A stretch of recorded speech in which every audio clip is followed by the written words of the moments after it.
Our next topic we're going to discuss is water resources and pollution. Your book dedicates a lot of the beginning to talking of its chapter to talking about water resources and the water cycle, etc. On your outline, you'll see that I specifically sectioned off pages that I want you to focus on in this chapter because it is pretty lengthy. So focusing on water resources and conservation, and of course our water pollution concerns. When we think about available fresh water and we look at a map, it's striking where there is considerable water. If we look at the United States, for example, clearly we are just literally in our backyard have the Great Lakes, Lake Michigan, etc., that have major amounts of freshwater resources, and certainly we have concerns about keeping those bodies of water healthy, so they're around for the duration, and obviously our flowing water, our underground water, all of this fresh potable water that we have, so it's available to us because, as we know, water is essential to living things, including us. There are a lot of ways that we affect our water resources. Of course, we're going to talk about pollution in a little while, but I want to start just talking about ways that we affect our water resources other than pollution. Okay, clearly that's a big one, but there are other ways that we alter our freshwater resources. The first one I have listed there are dikes and levees. Okay, dikes and levees we think of as long raised mounds of earth along riverbanks and floodplains. Basically, when we think about, for example, when Hurricane Katrina hit the Gulf, you heard, all over the news, the levees broke. Okay, they couldn't withstand that water that was rushing towards land, and the levees broke and couldn't hold that water back. Water is very powerful. We've seen it when we see tsunamis, when we see hurricanes, flooding, etc., mudslides. It is very powerful, and it is hard for us to build something that can withstand that kind of pressure that's exerted by water, for example, trying to come on land. So, we kind of build that land up or make these barriers, walls, okay, to protect ourselves, but it doesn't always work. And it certainly alters the earth along our coast, for example, and obviously because we do that, it affects living things that are in that ecosystem. Okay, it alters that habitat and can have a negative impact on the organisms that live there. Okay, in addition, we also dam our waterways. We talked before about the concerns about dams when we discussed hydroelectric power. When we dam up a river, okay, it really obstructs that water flow. Okay, we know that traditional dams, that hold back water in reservoirs, okay, completely destroy that existing habitat that was there. Okay, creating a new reservoir above the dam and then a smaller river or stream below the dam. Okay, so it has significant ecological effects. Dams can also cause thermal pollution, for example, so they can have a significant impact on the waterways there.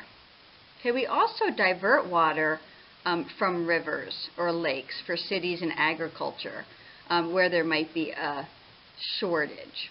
Okay, so we do divert water, and that, for Las Vegas, for example, or the arid West, and that obviously takes water from where it's supposed to be, and that can certainly affect organisms that live there as well. In terms of water withdrawals, okay, from diversions, sometimes the rivers run dry before reaching the ocean. Okay, the Colorado River has been withdrawn, okay, and farther downstream it's really dry. The Rio Grande is the same situation where we have diverted so much water upstream that there is very little water downstream, and that obviously affects the ecology of the system there. We've wiped out fish populations and vegetation there, and like I said, it significantly impacts the ecosystems that are there, and clearly, the depletion of water, which is a big deal. Okay, one place where we've seen significant water withdrawals is in Central Asia in the Aral Sea. When we think about, in the past, there was a lot of water withdrawn to irrigate cotton crops, and it was withdrawn at such a high rate, and it was not replenished. And with that, it just started to dry up and dry up and dry up. And you can see in the matter of only, a couple decades, it's almost completely dry. And it happened at such a fast rate that you can see those boats were just left there in the middle of sand because the water, again, was taken way too fast, and that resource was not protected and reserved for future use. We can't just take. Okay, we learn that, the tragedy of the commons. Now all these people do not have access to that potable, fresh water that existed in the Aral Sea. Okay, other ways that we've affected our water resources is through groundwater depletion of our aquifers. We are depleting those aquifers at a much faster rate than they can be recharged. When aquifer water is removed, we say that when the water is replaced there through rainfall, etc., it becomes recharged. And clearly we are extracting it at a much higher rate than it can go back. And that's why we see, for example, in California, people's wells, running dry, and there's concerns that the farmers are taking too much groundwater, and because of the drought, and that's causing people to not have enough water when they go to use the water from their wells. On the coast of our country, okay, when there is groundwater depletion near the coast, okay, often they have something happen that's called saltwater intrusion, where basically because they're taking fresh water out of the ground, what happens is that it kind of makes this space under the ground near the coast, and what happens is the salt water can actually go and fill those gaps. And the problem with that is that the salt water gets into people's well water, okay, or their city water, and when it comes up to the surface, obviously it's water that's not potable. People can't drink it because it obviously has salt in it, okay, and we can't consume salt water because it will dehydrate our bodies very quickly. It also can create sinkholes. Sinkholes, form for many, many different reasons, but one reason they sometimes form is because of groundwater depletion. Imagine having this big kind of underwater lake almost, just all of this space, this cave under there filled with water. And when you take it all out, all it is this open pocket of space, of air. And that obviously is not as stable as having it filled with something like water. So when you take it out, it makes this big cavernous space, and the ground can easily just fall into it, basically causing a sinkhole. And that certainly can happen as a result of this groundwater depletion. Okay, obviously another concern is that over the last decade or two, we have really converted to drinking a lot of bottled water, whether it comes in big bottles for offices, whether it comes in a gallon jug for our homes, or even our daily bottles of water that we take with us when we leave the house, for example, or go to school. Our drinking water. And so it's kind of a twofold thing where a lot of that water gets wasted. Obviously we have to produce all that plastic using petroleum. If it's not recycled, it ends up in, thrown away, billions of bottles thrown away, and they end up in landfills. So it's kind of a multifaceted issue with bottled water, and we certainly in the last couple of years have seen a shift to people using reusable water bottles, for example, Nalgene bottles, etc., so that they don't have that plastic bottle that really isn't a reusable bottle. Okay, we shouldn't be using those types of bottles that are, you know, over and over again. They are not made to be refilled. Okay, so that's kind of a twofold thing where we're taking a lot of water away from one place and sending it to a different place where it doesn't really belong. Okay, shifting our water to different places. In addition, causing the issues with all the plastics, the production of the plastics, and obviously the disposal of plastics. We talked about earlier in the semester about, for example, Fiji water. And again, we bring water from halfway across the world, okay, because we think it tastes good, when we could just go over to our water fountain, for example, and be kind of recycling that water just where it's, you know, from where it's found to back where it was found. In the future, you know, as environmentalists, you know, we used to think about, you know, oh, when are we going to run out of oil, and are we going to war over oil? And, you know, as time goes on, you know, certainly that is still in the back of our minds, but kind of coming to the forefront is concerns about water and fresh water. When we think about what's happening in California, it is a severe drought. And people are saying, you know, who has rights to this water? It's concerned about land rights. You know, does any individual really have rights to water? We all need it, and we all have to be smart about it. And the concern is that, you know, hey, we're sitting on, you know, this huge amount of fresh water here by the Great Lakes, but we share those Great Lakes with Canada. You know, who has rights to that water? And, you know, certainly the farmers in California are saying, well, we've been here for generations and hundreds of years. We have the rights to this water. So there are concerns that we will get to a point where we will need water and it may not be available. You know, will that cause, you know, some kind of war outbreak or fighting over this limited resource? And we can kind of see, you know, communities are shifting to desalination, and they're, you know, doing, you know, treating wastewater and doing all kinds of things to try to, you know, combat this problem of, you know, freshwater depletion. But what does that mean? You know, what is that going to mean for us moving forward as humans? It is something that is essential to us and other living things. And are we going to protect it enough to have it around for forever? Okay. Okay, and so what does that mean? We know we're significantly depleting our freshwater resources on the planet, and what can we really do about it? Okay, we either have to increase the supply somehow, or we have to decrease the demand on that resource. Okay, clearly, you know, California has mandated that people need to decrease their demand.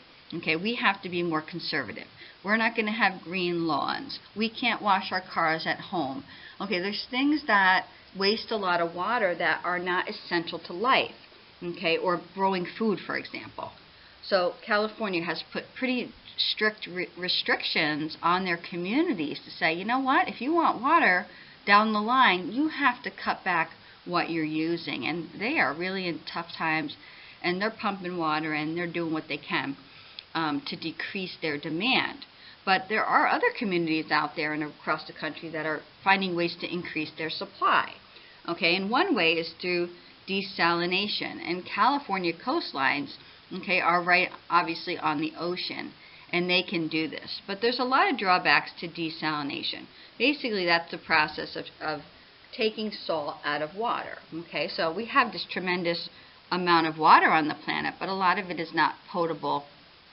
Okay, we can't drink it because it's salt water. So desalination takes the salt out. So it sounds pretty simple, like, wow, why don't we just do that? But it has some drawbacks. Okay, first of all, the way that it's done, okay, we can remove salt is by evaporating water and then condensing it, like distilling it.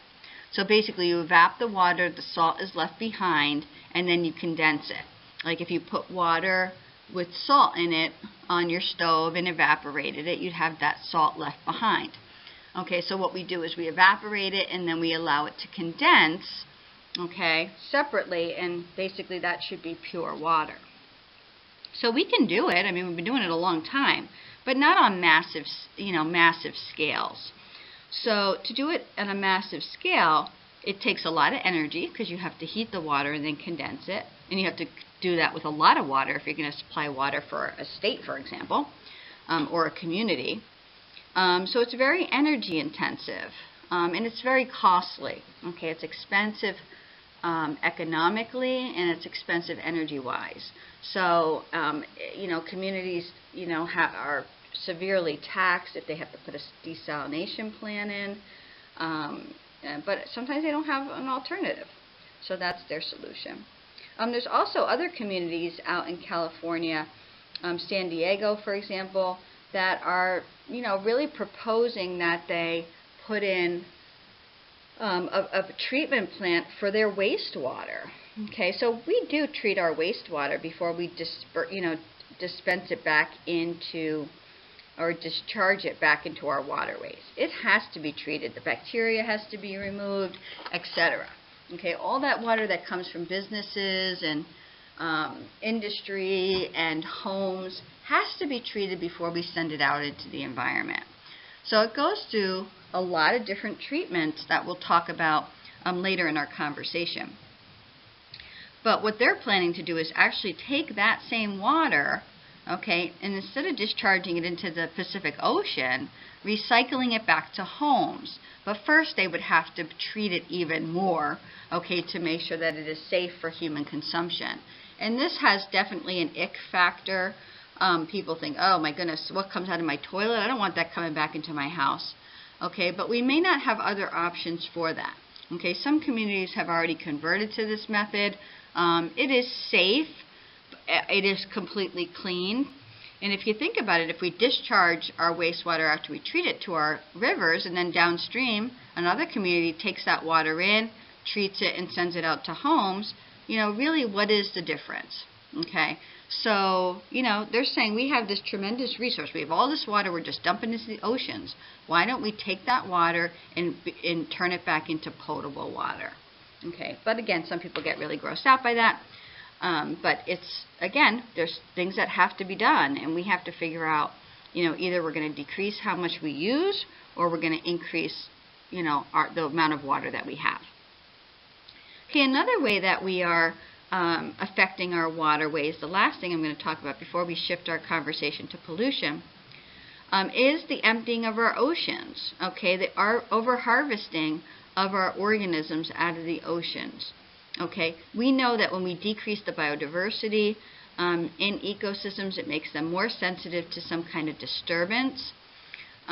We really don't want to, introduce species that shouldn't be there. Certainly aquaculture is helping, where we, sustainably have fish farms and fish hatcheries and things like that. That is helping grow them sustainably instead of harvesting them all out of their natural environment.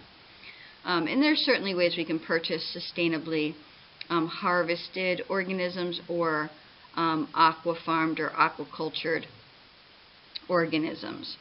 There are MPAs, or marine protected areas. There are marine reserves now to protect species. There's no fishing areas, areas where fishing is prohibited. We know that we have laws against killing species in our oceans, our larger mammal populations, etc. But certainly around the world that's not always the case.